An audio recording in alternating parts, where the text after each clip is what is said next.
कॅसिया fistula हे एक फुलझाड असून भारत आणि श्रीलंका हे या झाडाचे उगमस्थान आहे. हे झाड केरळ राज्याचे राज्यफूल आहे. तसेच थायलंड देशाचे राष्ट्रीय झाड आणि फूल देखील आहे. हे झाड औषधी आणि सौंदर्यवर्धक झाड म्हणून मोठ्या प्रमाणात लावले जाते.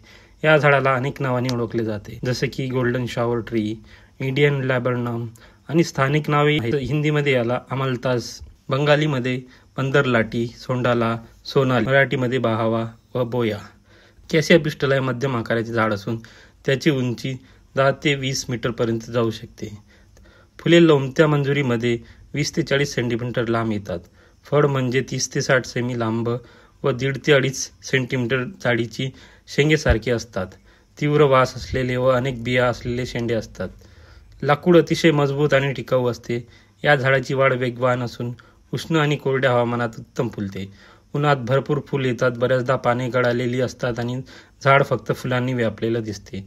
या झाडाची कोरड्या हवामानात, पूर्ण सूर्यप्रकाशात व उत्तम निचऱ्याच्या मातीमध्ये चांगली वाढ होते. हे झाड क्षारीयतेला सहन करणारे आहे. कार्पेंटर बी सारख्या मधमाशा व फुलपाखरे परागीकरणासाठी महत्त्वाची भूमिका बजावतात. आयुर्वेदात याला रोग नष्ट करणारा म्हटले जाते. फळाचा गर जुलाबासाठी वापरला जातो, परंतु वैद्यकीय सल्ल्याशिवाय वापर करणे टाळावे. झाडाच्या फुलाचा उपयोग कधीकधी अन्नात केला जातो, तर पाने मेंढ्या, शेळ्या, गायीसाठी चारापूरक म्हणून वापरले जातात.